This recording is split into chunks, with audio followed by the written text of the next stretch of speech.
She came by a lake, and she saw a big alligator on the edge of the lake, and she hopped up to him and said, "Hi, I'm the wide-mouthed frog, and I just had some babies, and I was wondering what you feed your babies." And the alligator said, "Well, I feed my babies wide-mouthed frogs." "Oh, you don't see many of those around here, do you?" That good, huh? It's funny, when I heard it, it's gonna be that way, I'm gonna go to work. Hello, and welcome to Cheap Scares, the horror movie podcast that should have picked Christine. My name is David Schneider. I'm Sibyl Arnett. So this week we accidentally watched a nature documentary from 1983 called The Prey. It covers an invasive species to the Colorado woods known as teen campers. Thankfully, it seems that nature has some antibodies in the form of a critter that's very good at cleaning up after itself and making sure campsites are put away neatly. Yes, we wouldn't want to start a fire. So yeah, it was bound to happen. So it's good that we got it out of the way early, because this is the horror movie fan experience, really. You see a promotional image and you think, that kind of seems amazing, or at the very least, it seems like it's going to be some trashy good fun. And you jump in on it, and you don't look at the reviews, because, let's face it, you can't trust horror movie reviews, ever. Shudder is nothing but 4s or above, or a 2. Yeah, it's either the best thing ever made, or it's unforgivable trash, and everybody's got their own biases going into their own reviews, and you can't trust any of them, ever. Including this one that you're listening to right now. Yeah, you shouldn't take our word for it. You should go out and watch The Prey from 1983. Definitely. I'm going to say, okay, but only because you don't necessarily have to pay for it. Yeah, that's fair. So yeah, the poster, it is a hatchet through... Looks like it's like a tree wearing a bodice, something like that. There's a few versions of this one. And the tagline, as we established last week, it says, "It's not human, and it's got an axe," which it turns out that first part is a lie, and the second part is a technicality. Cool. Yeah. But everything did kind of happen. Although if we take that tagline at its word, we get really racist really fast. Yeah, I don't think the person who made the poster actually watched the movie. And I don't blame them. Yeah, I suspect they may have made a better one if they were making a film. So yeah, this was produced by Essex Productions, which is, as far as I can tell, largely focused on softcore, let's call them romantic films. I would assume the name Essex is chosen for a reason. Probably. So it was directed by Edwin Brown and, air quotes, written by Edwin Brown and his wife Summer Brown. And their entire filmography before this point is hardcore porn. And it seems like they immediately went back to doing that afterwards. This film just sort of sat on the shelf for 4 years. Apparently there was a reshoot that nobody is willing to take any credit for, which we'll get into that, of course. Yeah, I think we kind of have to in the middle, because it's the only explanation of what happened. It is, I guess, technically an early pioneer of the people stand around in the woods and do nothing genre of slasher film. Because it was filmed before Friday the 13th came out. And then, as I said, sat on the shelf for a few years. It's kind of like if The Hills Have Eyes took place somewhere with greenery. Yes. So we start at the North Point, Keen Wild, 1948, which I did a very quick search. I couldn't find anything that's called Keen Wild. I don't know if it's an actual place. But the point is, in 1948, there was a forest fire. It sounds pretty bad because there's like a lot of screaming. But it seems like it is mostly just footage of like an actual forest fire that someone was driving through. Yeah, this is B-roll. They didn't set the woods on fire for this movie. They just found it. And yeah, it's just a lot of screaming for a good couple of minutes. And then the credits start to run, and with like really awkward strings. The soundtrack is terrible. Is mostly just going. It's like trying to do the Psycho thing, the ring, ring, ring, but like all the time.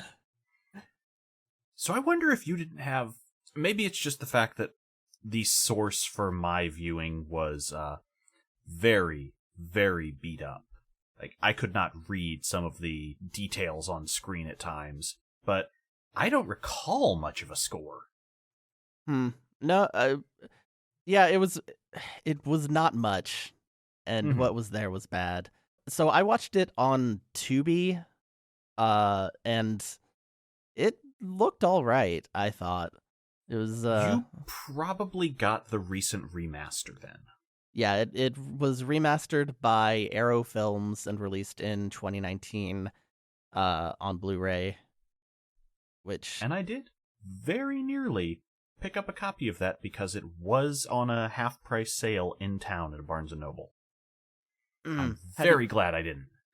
How do you feel about that decision now? I probably would have looked into how they have 3 different cuts of this movie. That is true. That is a thing that I look at and go, maybe I should, and then my brain just kicks right back in, and it's like, oh wait, no, don't do that. I bought deep cover instead. But yeah, this was definitely the newer transfer.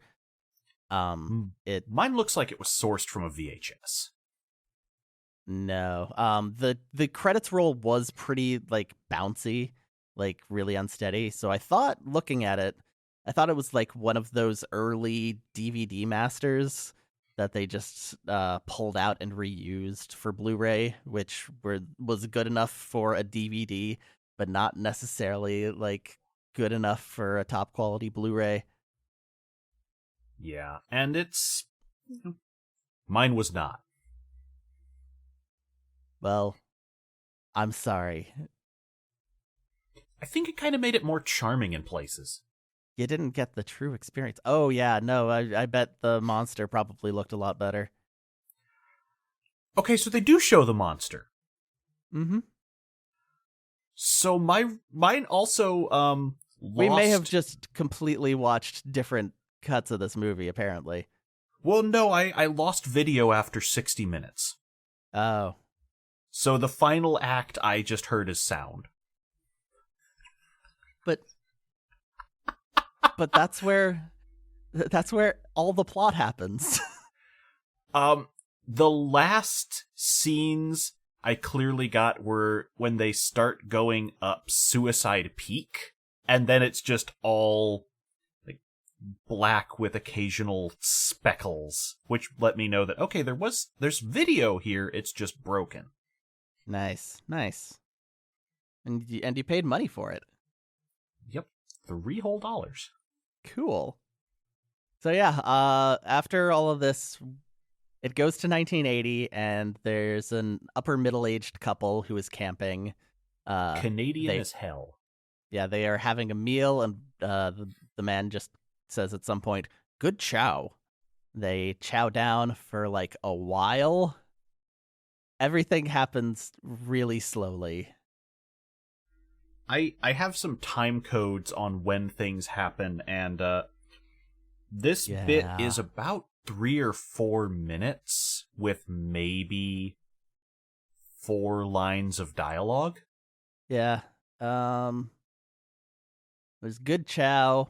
The woman picks up the dishes after a while and goes, if I'm not back in 10 minutes, you come looking for me. Yep. Intercut through this occasionally is a first-person camera viewpoint, which it becomes immediately apparent this is the killer. And every time it cuts to this shot of the killer lurking nearby and staring, there's this incredibly loud heartbeat sound effect, which is, like, intolerable.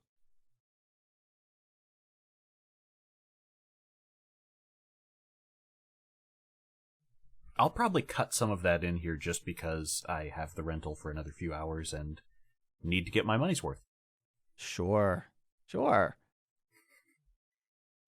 Also, every now and then it'll just flash to the fire and the screaming for like a second. Well, yes. When we're doing that, because that's how people. Well, I'm sorry, it's not human. That's how sentient beings remember things. So, at first, I thought that was because it saw the fire that they had, they were eating around. But no, later it'll just start flashing when they're looking at teens. Yeah. The first couple of times it seems like it's related to the fire, and then I guess that was too much to keep track of, so it just kind of happens whenever. Mm-hmm.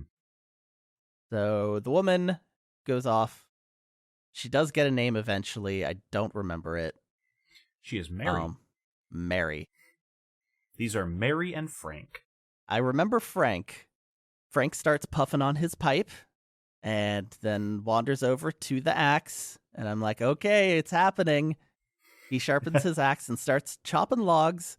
Wow, amazing. But the woman hears a noise. Oh, is someone there? Ooh. Then it starts zooming really, really close on both of them. And so it's going like, who's going to die first? Who's going to die first? Frank got his head chopped off. Which we don't get to see. We don't see the actual action. This is fairly common for movies that end up with an R rating. It's more common to actually see, like, the limbs and stuff getting chopped off nowadays. So the reason this irks me is that we will then cut to Mary, who gets back to the campsite, and she sees the body spurting. Probably one of the best effects in the movie is just the head spurting blood on the ground. Yeah, it's the one squirt of blood out of the one artery, which is not very realistic, but it gets the job done, I guess. But it looks like this critter has just taken Frank's head off in one clean blow, because it's very the top of a sausage after a knife goes through it, not hacked and slashed. Sure. And then we suddenly just see the axe go up and down a bunch of times like, oh, Nancy's made of adamantium. This sucks.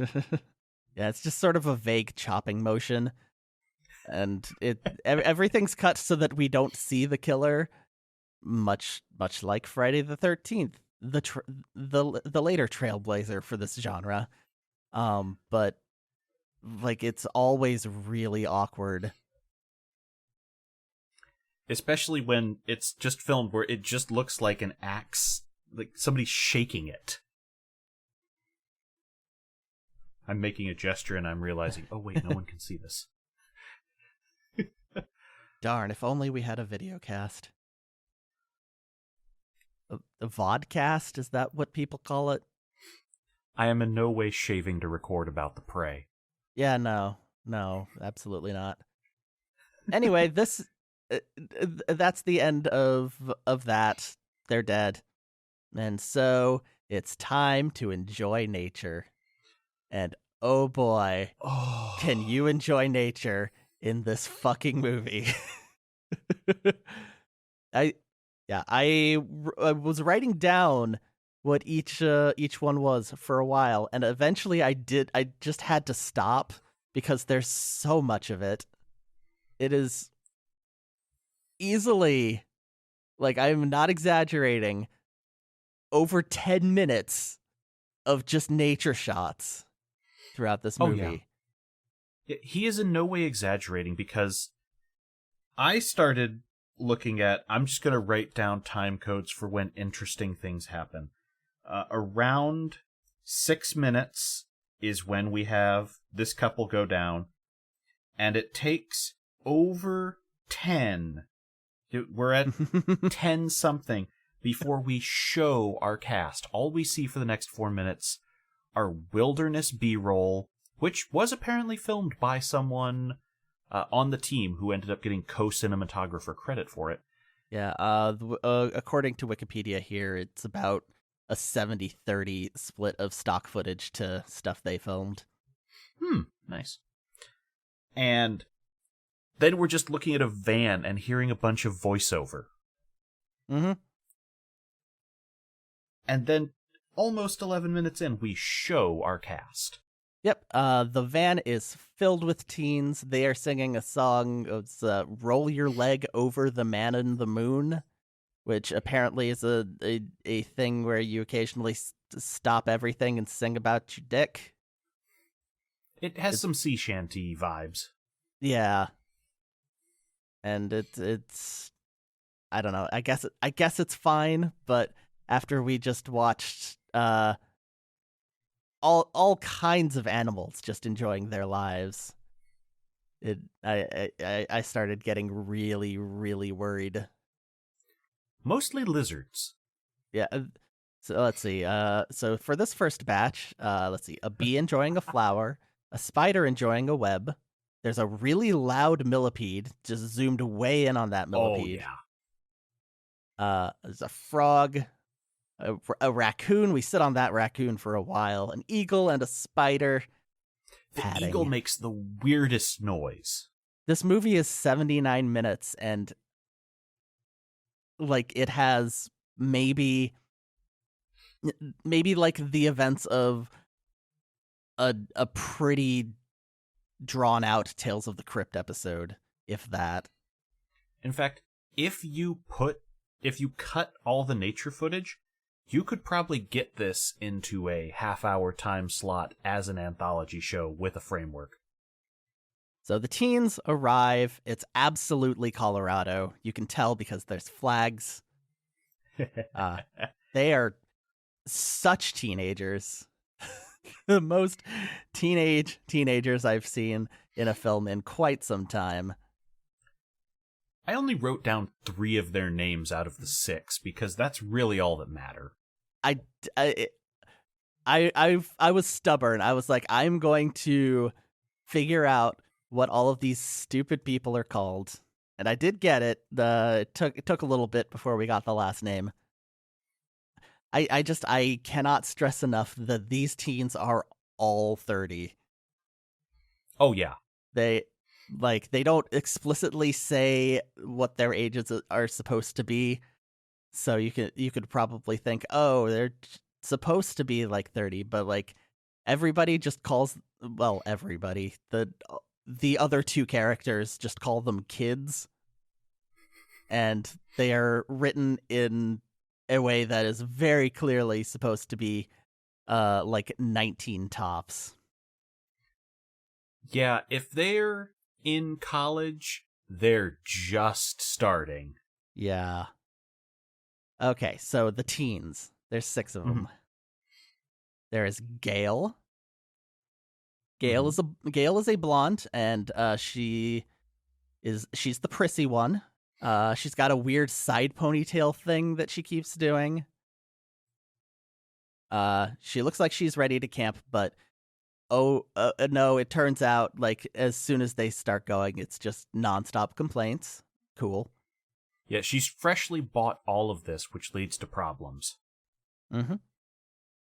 She like 5 seconds after they get out of the van, changes to a close-up shot of her asking where the bathroom is, and it's like it was shot on a different day. It's jarring. Yeah, I'm very curious, especially with the multiple cuts thing, how this was edited together. How much did they go back out and film? How much of this was just, well, let's do this another time? I don't think they ever went back. Let's see.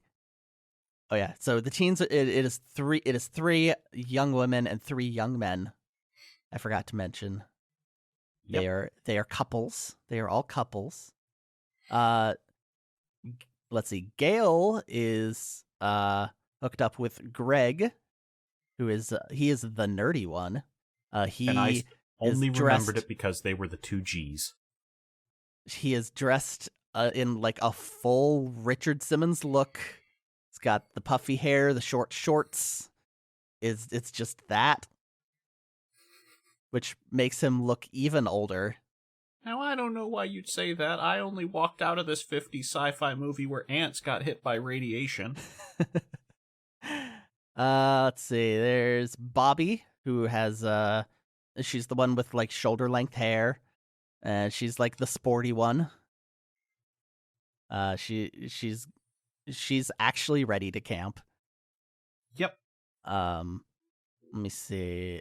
She is hooked up with Skip, who who is like the football jock man. He walks out of the van wearing a football jersey, and the jersey says Warren, which I guess is supposed to be his last name or something. I don't know. And Skip it doesn't is matter. The one who's playing pranks, right? Yes. Skip is the worst one. Yep. And then the last girl is Nancy, and she's one of those characters you take one look at and go, she's gonna be the last survivor. She is very very plainly dressed. She's got very severe hair clips on, just mostly straight brown hair that just sort of like fluffs out near the ends. I don't know how to describe hairdos. I would put it at half perm. Sure, half perm. Or maybe like 1/3 perm. Yeah. Anyway, her beau is Joel, who is barely a character. He's just kind of there. I feel better because I did not remember what Joel did. I remember Skip's an a-hole. I remember Gail and Greg are the 2 Gs. Joel went fishing that one time. Right. Okay. And so they're the boys go off to do something, and then a very cool park ranger shows up. And he's like younger than them. He looks like a baby. He is, as we discover later on, he's basically a hippie. He plays the banjo, he drinks Coors, he eats weird sandwiches. His name is Mark O'Brien. And Nancy and the 2 sluts meet up with him, and those 2 just start getting real flirty, and they get the vapors. And then Nancy, who's probably like a virgin or something, she immediately announces, "Oh, we're here with our boyfriends." Ugh. Nancy. I do love that he pulls up in a car with lights and a ranger, everything on it, and he gets out in uniform, and they say, "Hey, hello there, sir," or officer. Hi, officer. And his response is, "Do I look like a cop?" Yes, you do. I guess that's fair. So they tell him they're going to North Point, at which point he goes, "Watch out for bears." And I think Bobby goes, no, it's probably Gail going, It's Gail. "Bears?" And then quickly cuts to a clip of a bear, just in case you've never seen one. And then it's like a woodpecker and a snake. Yeah. And we might be making this sound more jarring than it is, but no. Have you seen Manos, the Hands of Fate?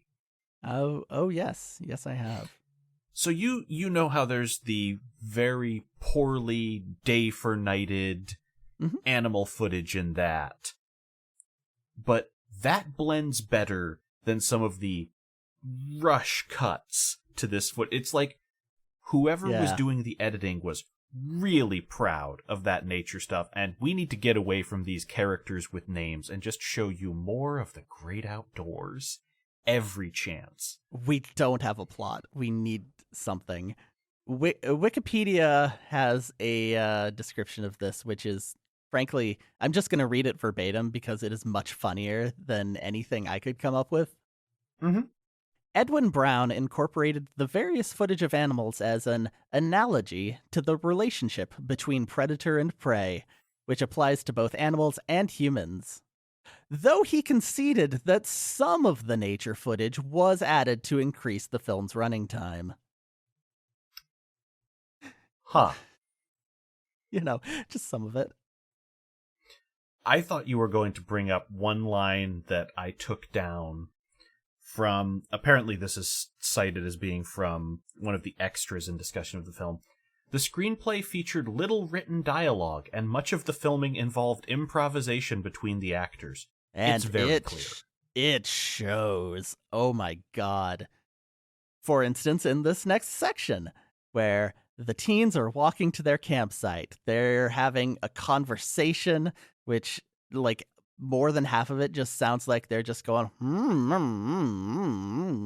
Okay, that's not my copy. Good.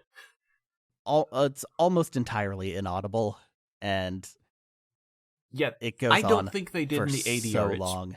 Probably actual mics on them in the wilderness. Yeah.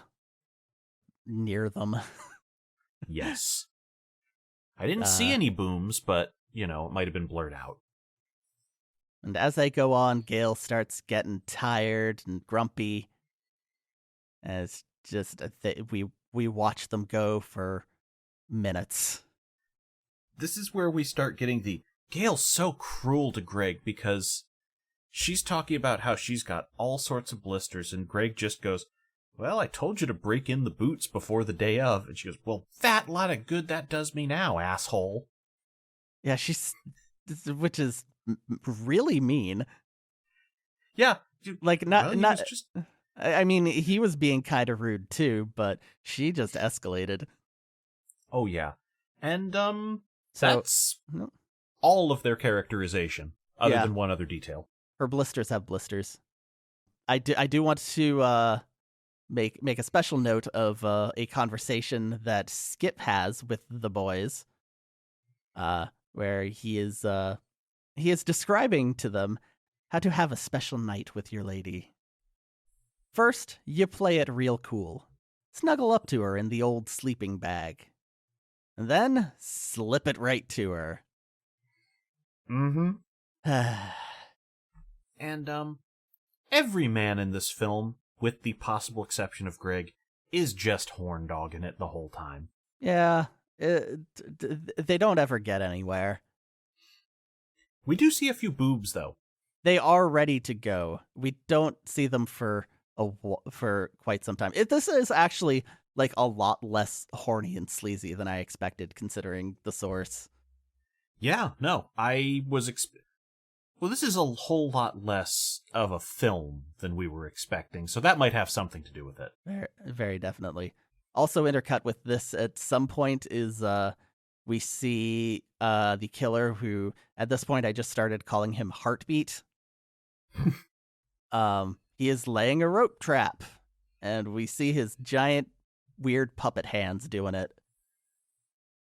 And this becomes Chekhov's trap because nothing comes of this for a while. Yeah, it was kind of clever how they brought it back, but also extremely lucky on the killer's part. So Gale finally decides, you know what? You guys just go on ahead. I'll catch up. Just go. I hate you all, basically. And she's brushing her hair and making herself look nicer. But then she notices something in the woods.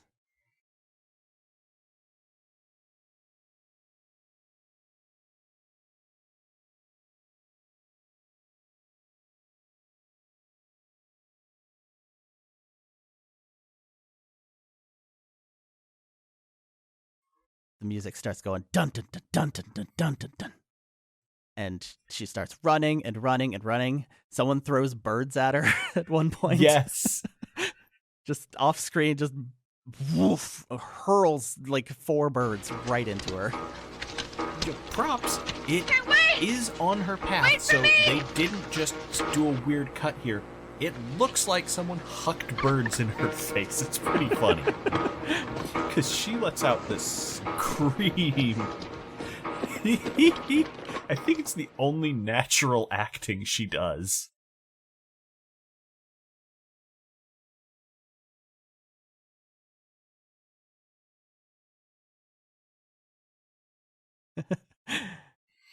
None of the acting in this is very good, which, you know, it's a Teens in the Woods movie.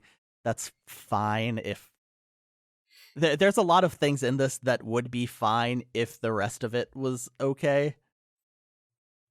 Unfortunately, the rest of it is not.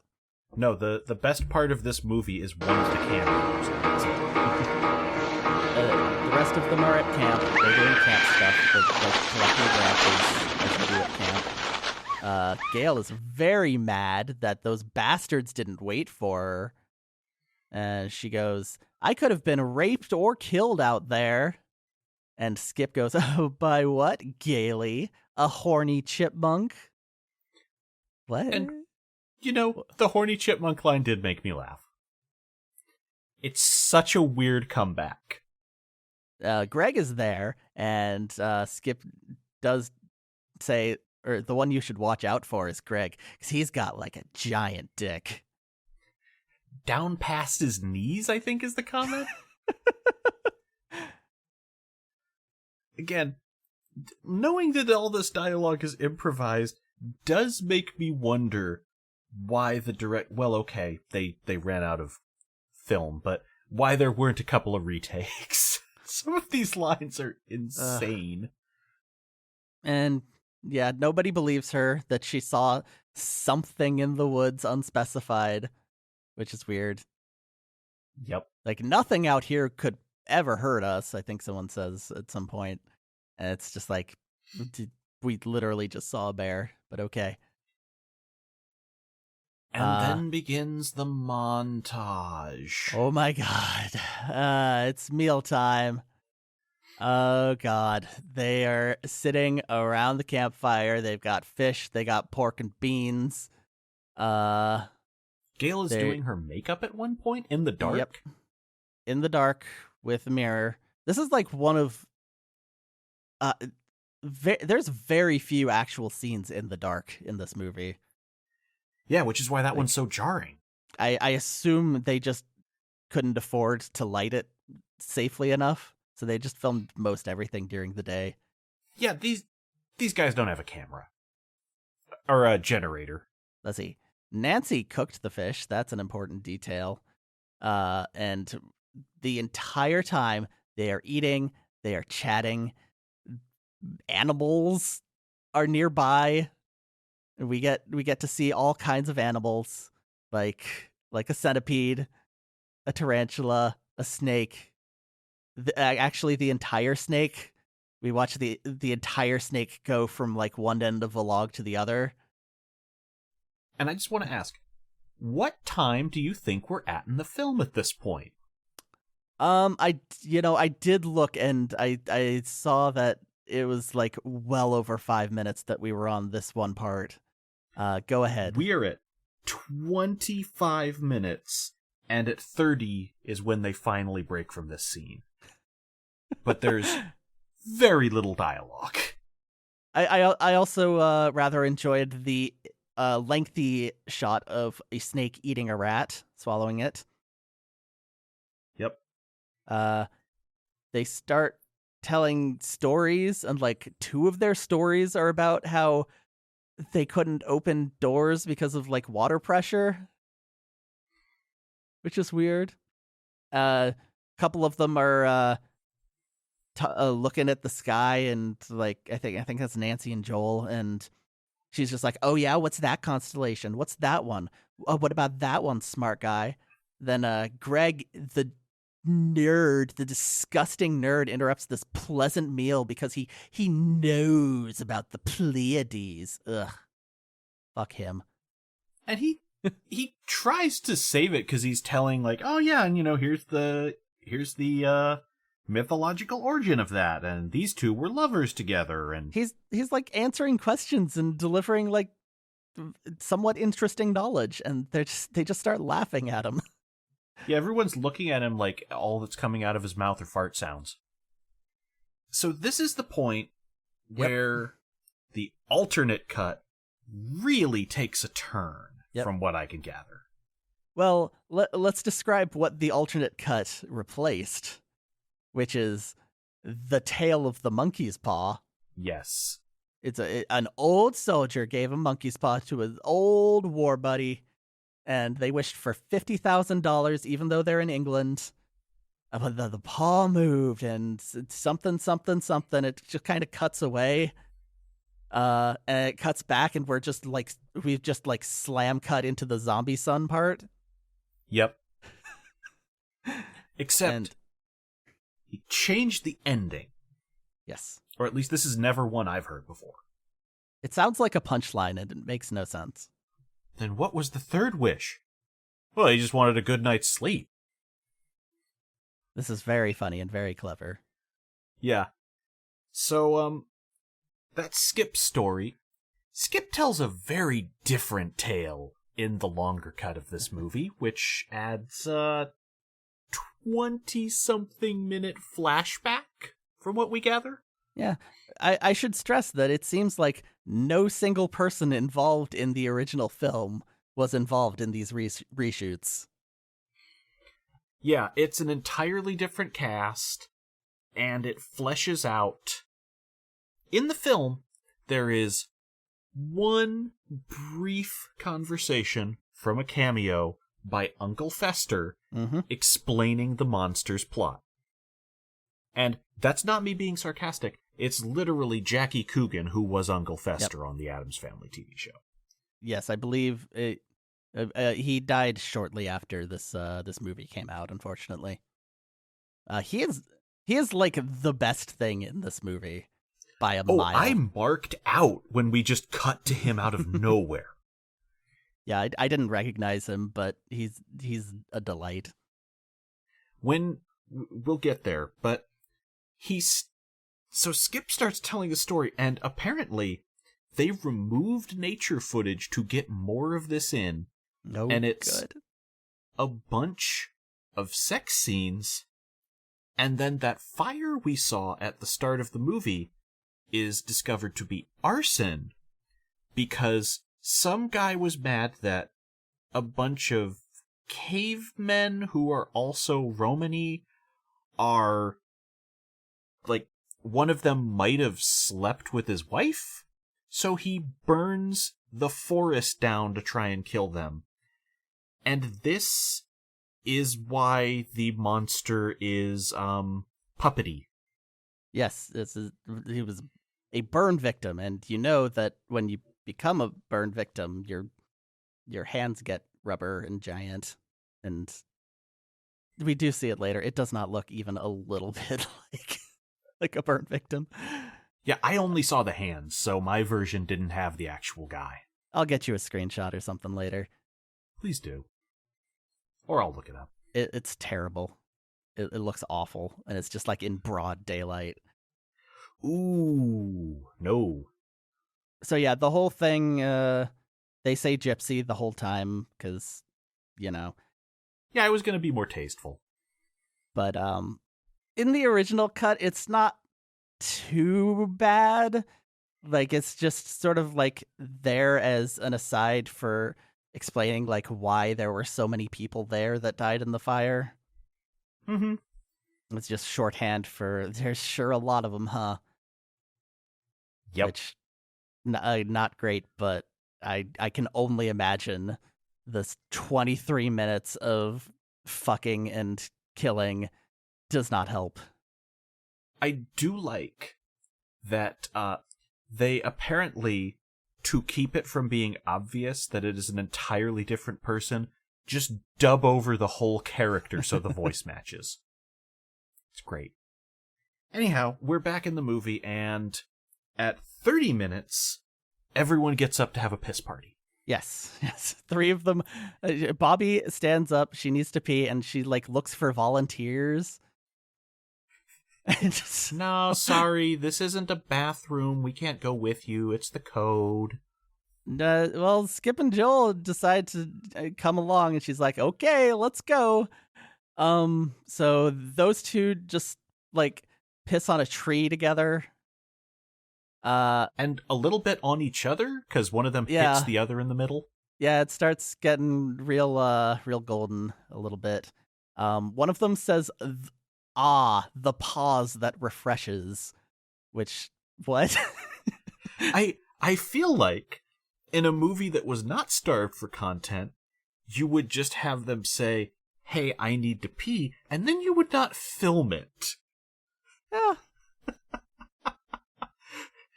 Because we get a couple minutes out of 3 people peeing in the woods. And it's not like they filmed it like you see anything.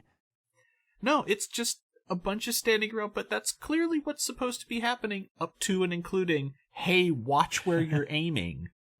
But the important reason why we must describe this piss party is Bobby finishes, and she starts heading back, and then Skip just jumps in front of her and screams! And she screams louder and just immediately faints. Yeah, it is the most interesting thing that has happened in the movie since the axe a half hour ago. It's just a complete fake scare. And they're just like, oh, shit. Uh-oh. What do you mean she took that really terribly? And this is where we see Mark the park ranger tuning a banjo for a while, and then he like stops for a chorus break. Just make sure we see that can. Just a solid 90 seconds of playing the banjo with a brief sip in the middle, and then we cut back to the kids. This is such an exciting movie. And my copy was in such poor quality, I didn't realize that was Ranger Mark until later. So I just thought, why are they all fucking outside when they have a cabin? Yeah, it definitely sounds like the HD version that I saw was the vast improvement. Some of the text was unreadable. Yeah. In what little text there is in this movie, mostly signs. So everybody's getting ready for bed.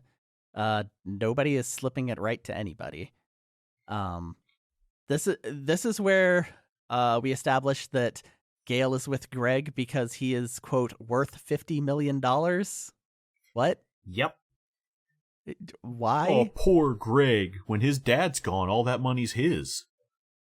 Why? 50 million? Really? That okay. Pretty mild for the early 80s. Yeah, he could be rich, but no, he's just like insane rich. And so I guess she's just a gold digger. Not that it really matters.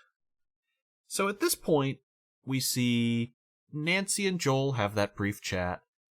Bobby is pissed at Skip. Oh, yeah. No, of course you're not getting any tonight. Here's my little joke. I'm not putting out. Yup. And Gale and Greg keep, they're actually talking. It's like, these two don't seem like they hate each other when they're alone. And they're actually starting to get to making out. Yep. And that's when Gale sees they're being watched. Yes. Well, first she like does a weird little power play where she like makes him apologize and tell me you love me. Oh, I don't believe you. You'd say anything. You're so horny. Oh, okay. I love you. And then the boob touching happens. Yep. Let me see what else. Anything else here? No, that's pretty much it. It's really hard to eke anything out of discussing this because we could go down a note of actual actions that happen in this movie and probably be done in under a half hour. My notes have things where I was starting to get really bored. It's like romantic woodwinds play as Nancy and Joel rub faces. It's just like a lot of stuff like that. I usually grab 2 pages for notes when I'm doing these. I just take them down on a clipboard as I'm watching the movie. And to put this in perspective, with Saw 4, I needed 2 pages in the end. Mm-hmm. With Jigoku, I actually needed 3. This one, I did not even get to 1 full page. And keep in mind, I'm making a lot of sarcastic notes to myself in here, like, more bean dinners than the lighthouse. So yeah, nothing happens, and then Gale spots the monster, and she's like, it insists that Greg go investigate. He's got stupid horror wiener syndrome, and he finally just decides to go, but he doesn't believe her, and she also doesn't want him to go. So like, what exactly do you want here? After he goes, she is topless at this point. So there we go. There they are. If you need them, she picks up a pink T-shirt with 2 pharaohs on it, and it says "Keep your hands off my tuts," which is pretty good, I think. Okay. I was trying to see what was on that because there's clearly text, but all of it just looked like a smudge. Yeah. Damn, that actually would have made me laugh.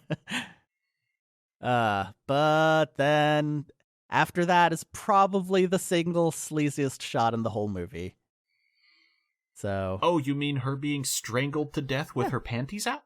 Yeah. So, Heartbeat approaches her. He starts smothering her with, I think, Greg's sleeping bag. And yes. He has to be off screen. We can't show the monster this early. It's like movie rules. So we'll just keep him off screen, and we'll have her entire body in her underpants just writhing for a while on screen. Over a minute. For a long time. Great. I started timing these because I had nothing else to do. Cool. Great. So, yeah, there it is if you want it. Congratulations. We briefly cut back to the banjo. And then back to the body.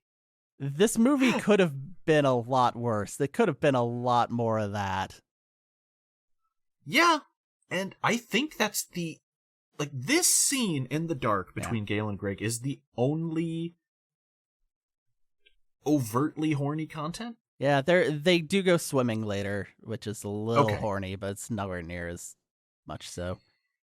So she's dead. We cut back to Greg. Oh no, it's an owl. Oh no, my lantern went out. Oh no, where are the matches? And he lights the match, and immediately the giant puppet hands reach around and rip his throat open. The soundtrack is just unlistenable at this point. Just going. The soundtrack. The soundtrack combined with the quality left me wondering how he died, because I just suddenly see, oh no, the lantern went out. Yeah. And the owl face. And then I could tell by the noises he was supposed to be dead, but I couldn't make out what was happening in the dark. Yeah, no, in my version, it was in fact pretty clear that his throat was ripped open. And gotcha. Like, it's good enough that you can like see the separation between the prosthetic and, if you want to call it a prosthetic, and like his actual neck. Oh, hey. But it's pretty gory for So what I'm gathering is that this happening. film did not skimp on the removing heads from next budget, but not much else. I'm trying to think. The other kills after this are all pretty lame. Well, maybe not lame, but like they're not gory. I mean, if you only have the one, maybe 1.5 props, you can only get so much use out of it. Oh no, the monster has developed a taste for throats. That's all that happens that night. He could have gone off and killed the other teens, but he just doesn't. He actually cleans up their campsite, we'll find out later. Yeah, which seems completely out of character. But we go into the morning, and it's a close-up shot of Mark the park ranger. This is my favorite scene in the movie, by the way. He's telling the story of the wide-mouthed frog. The joke is that when he is speaking as the wide-mouthed frog, his mouth is open really wide. And the frog asks various animals, "What do you feed your babies?" And then eventually gets to the alligator, and the alligator says, "I feed my babies." He didn't do that like a weird southern accent, but "I feed my babies wide-mouthed frogs." And the frog responds, "But like his mouth is like squeezed shut like this."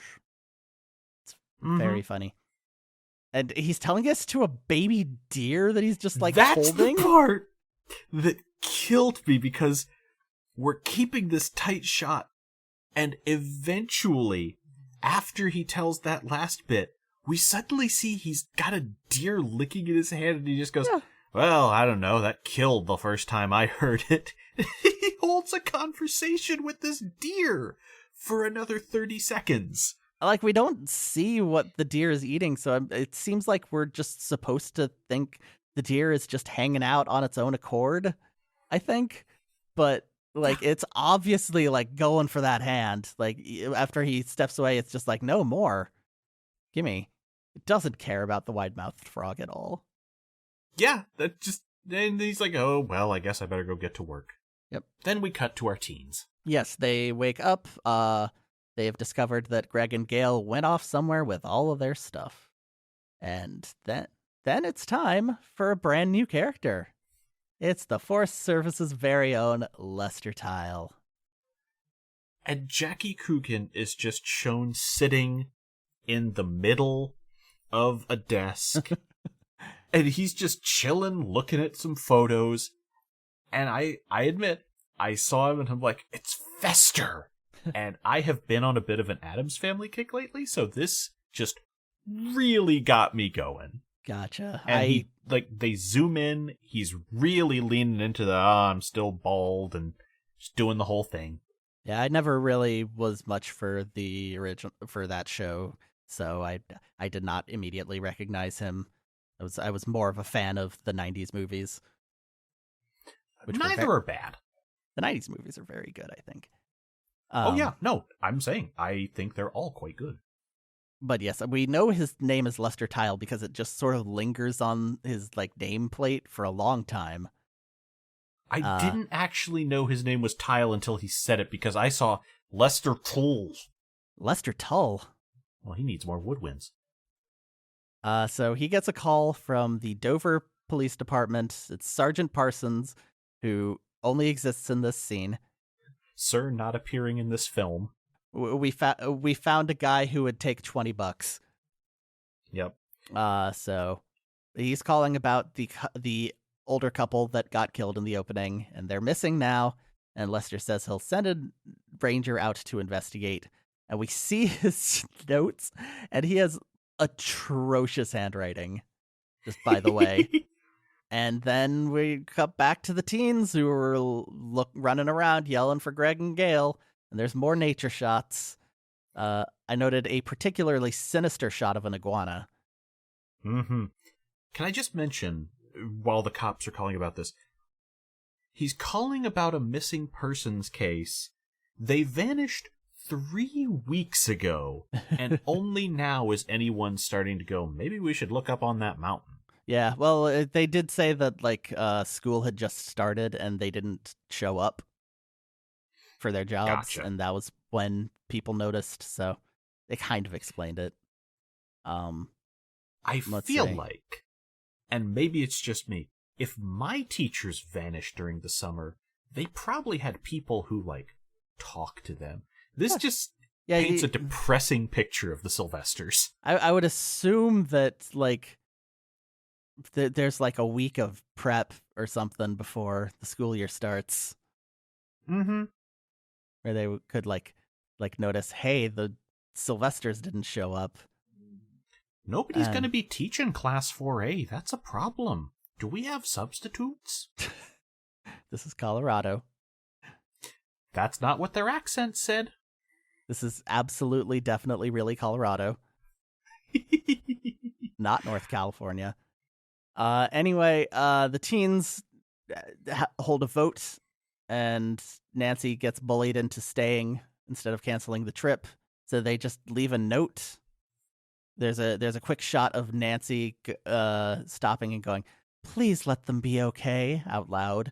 And she looks up at the sky, and there's some vultures or something.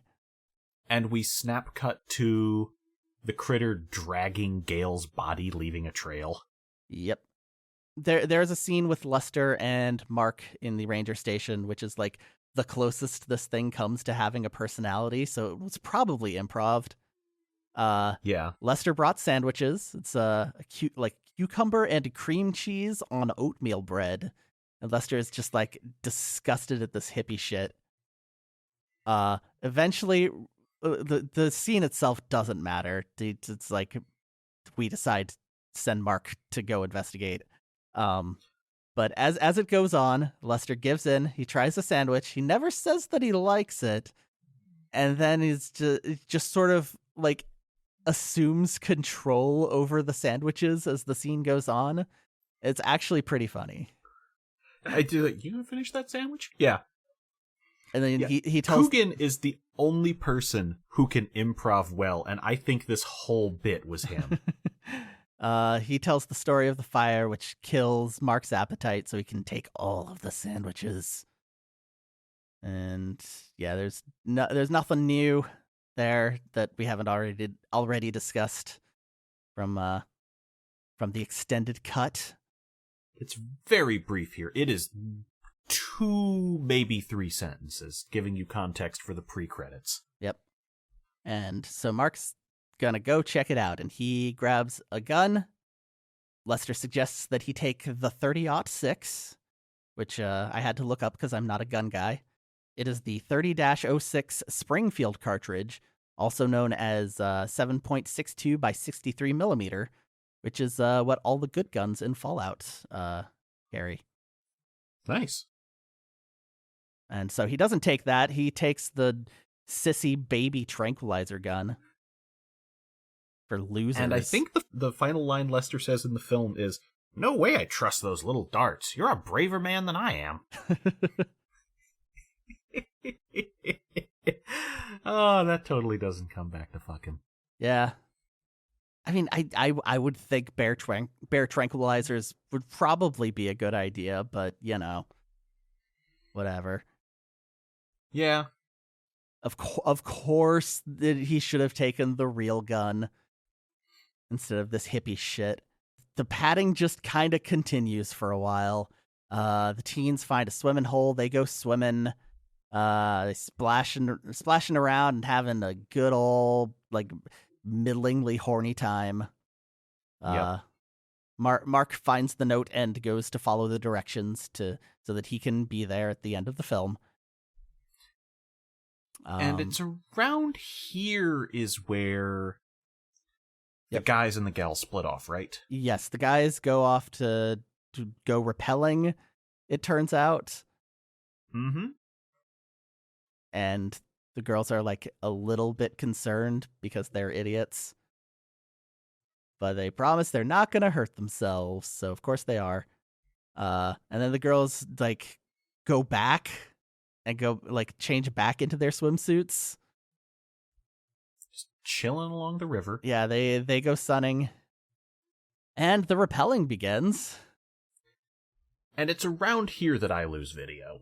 So okay. I can describe what I heard, but I'm making some guesses about the events of the movie from this part. I think you probably got it pretty right. It's not really very complicated. So yeah, Joel is the one that goes first after a coin flip. Mm-hmm. He goes. We spend a very long time on the setup and him going down.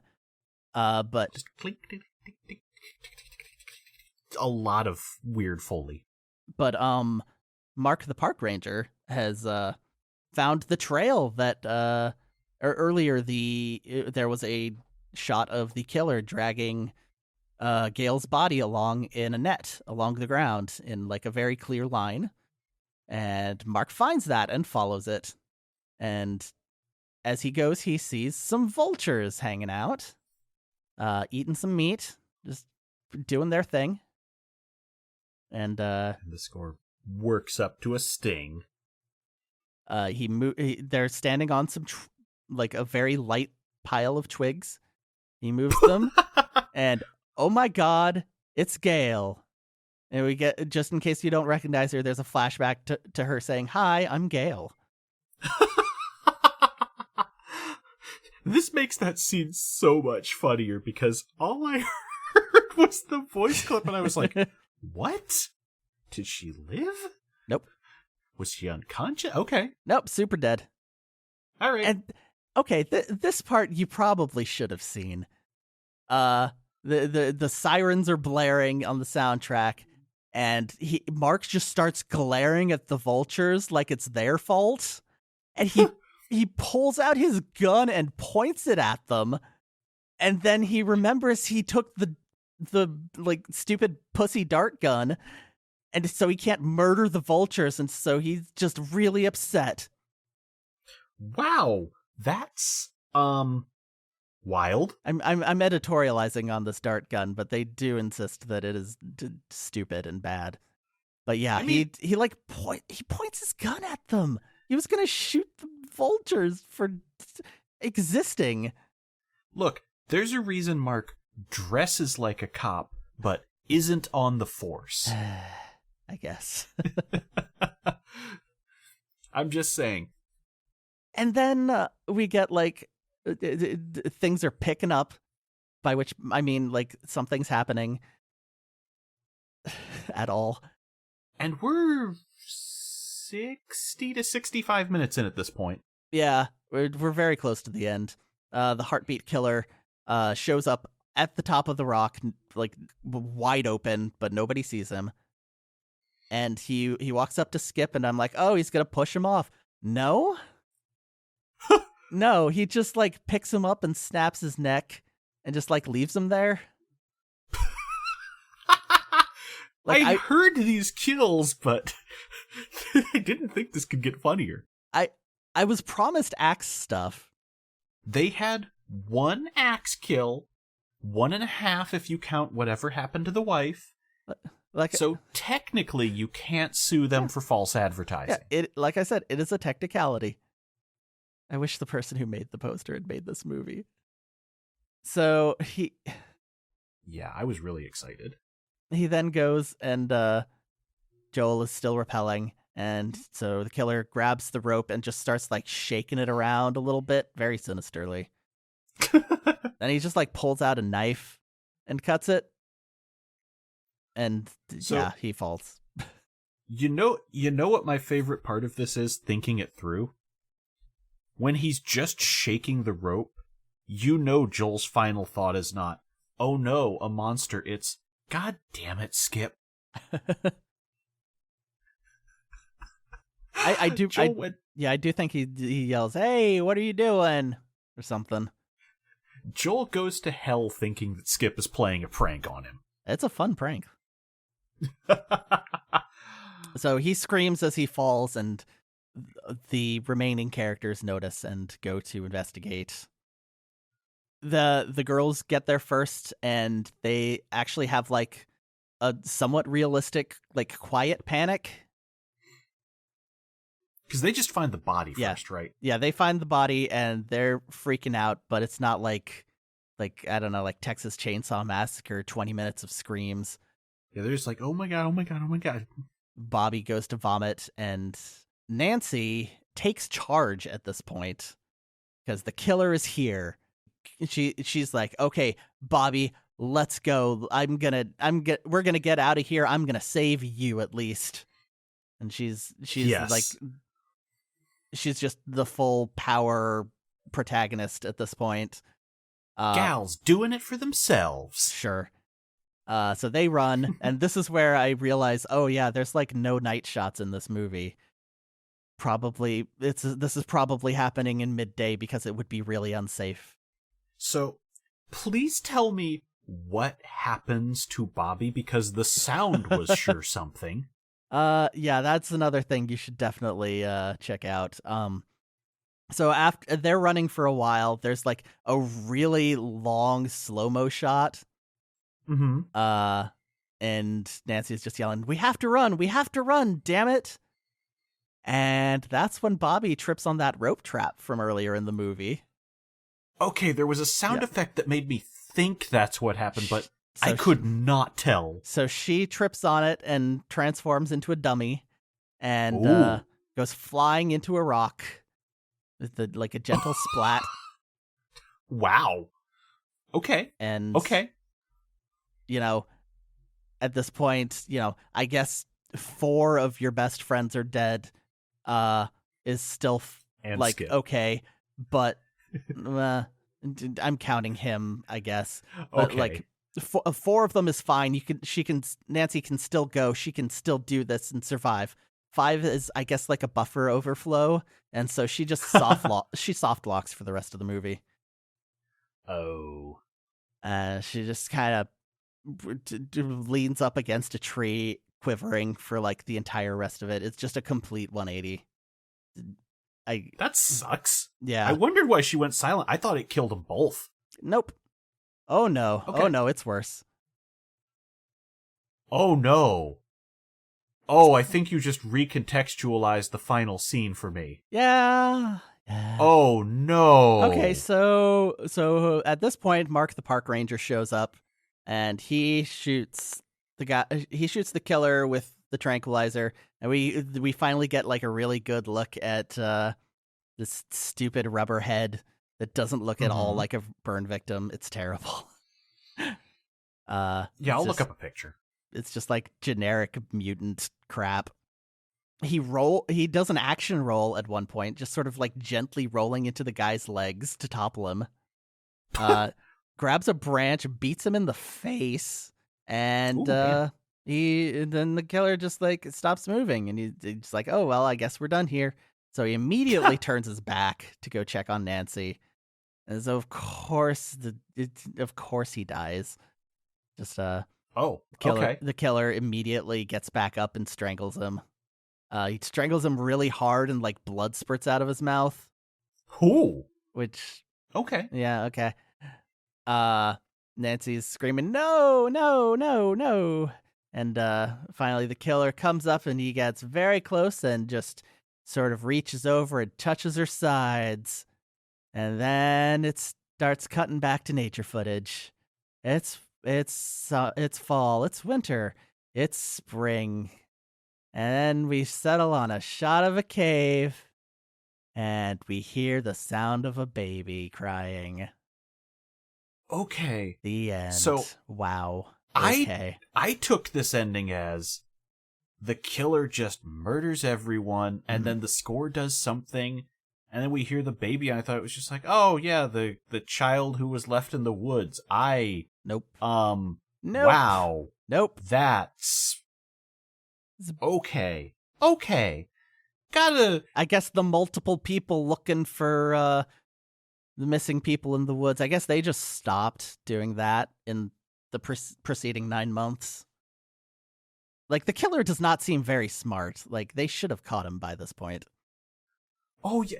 There's a lot to unpack about that, especially, yeah. I guess Lester's gone. Whatever the sergeant's name is. Parsons? How could you forget Parsons? Oh, how could I forget Parsons? I know I made this joke when we saw 4 the other week, but... When we saw 4. Yes.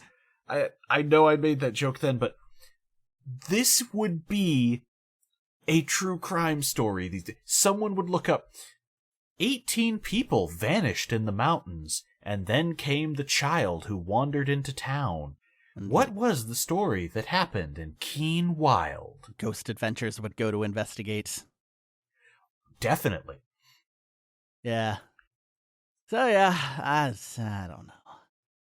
That's the movie. Like, things kind of happened in the last 5 minutes, but it's not, like, good enough.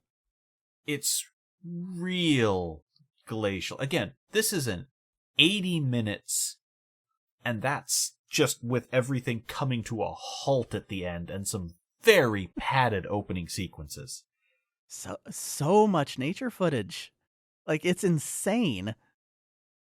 Like, I guess they did bring in some vultures. They hired some vultures. So that's something, but that's like the only thing. Everything else is just stock footage or like a raccoon that they saw. No. There was clearly a bird guy. Because remember, they throw the birds That's at true. Gale too. They did throw a couple of like doves at her. Yeah. Sparrows or something. Yeah. So yeah, I don't know. This movie just sucks. It's really hard to make this funny because I just started scribbling down a bunch of notes or looking at reviews of it to try and, I had some of the trivia like, oh, there was a second cut, but there's not much to discuss because this is maybe 30 to 40 minutes of movie in an 80-minute box. Yeah. And it just seems crazy. Like there's tales. They're like a dime a dozen of producers or directors or stars of the pornographic world deciding they're gonna do it for real. They're gonna make a real movie, and then they do, and it's just like a one-off, and they just immediately turn back to porn. So it's like, it's not uncommon, but you're gonna go through all of that, and this is the best you can do, really? Like, not like they didn't even really write a script. Yeah, I was gonna say, do we think with more money this could have been better? Not, maybe, or it could have just because I saw been... mention that they ran out of film at one point. I mean, it could have just been 15 minutes of campfire eating instead of 5. That's true. Yeah, I don't know that it would have led to better footage being captured if they had more of it. You've got a point. At least Jackie Coogan was in it. Jackie Coogan really is just a light in the center of this film for about 5-10 minutes. Yeah, he's only in like 2 scenes. Yep. But he chews the scenery in both, even though he's only just holding one side of a conversation in each. Okay, so yeah, unless you have anything else to say about The Prey, I don't. I think it is time to move on to our next film. Well, you see, I decided that I'm going to keep playing around with the edges of horror on this, because eventually we're going to hit the boundary and we're going to narrow in, and I'm going to have a box to play in. But until then, I want to just change it up a bit. So, are you familiar with Jim Jarmusch? I feel like I've heard this name before. Ghost Dog, Way of the Samurai. He's an actual filmmaker director. Okay. Yeah, I'm generally intending to just play it pretty fast and loose with what we describe as horror in this. It's the only sane way to do this. Oh yeah. But I think this is going to be an interesting one because we're going to talk about Jim Jarmusch, Tilda Swinton, Tom Hiddleston, and the movie Only Lovers Left Alive. Okay. It is the story of 2 centuries-old vampires who are married, and they are in modern day now. They still clearly love each other, but they are at the point where they live in different continents, and they can just communicate from around the world, keep track. One is a very depressed musician. The other is the kind who loves society and culture, but you can tell they have a fondness for each other. There's some twists I won't reveal, but the big crux of the movie is that her younger sister, who is also a vampire, comes back into their life, and it has some effects on things. We will explore that next time, I guess. We will. It's easily rentable a lot of places. If you have the Criterion channel, it's on again for November. Mm-hmm. Looks like AMC Plus Roku Premium channel. The site that I'm generally looking at, it also shows like Spectrum On Demand or DirecTV, but I don't really count those as streaming services. This is just like full-on cable replacements. It's rentable on Amazon and YouTube, which...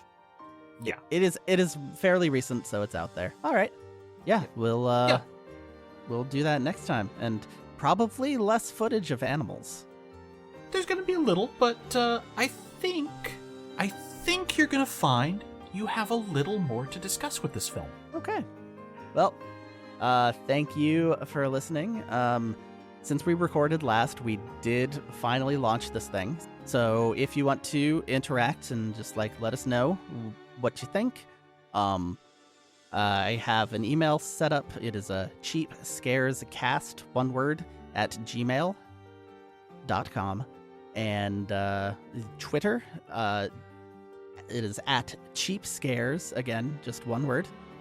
A good way to make sure that I actually like notice comments. You can just toss them up on our YouTube page. You don't like have to listen to the episodes on there, but if you want to just say something specific about like one of our particular episodes, you can just toss it up on there. And for what it's worth, if you have some suggestions, yeah, pitch it to one or the other of us. We are the ones who do this to ourselves, and if you intrigue one host or the other, you might lead to that happening. Yeah, no promises that we will like definitely follow through, but we're always looking for something new, something interesting. So just go ahead and try it.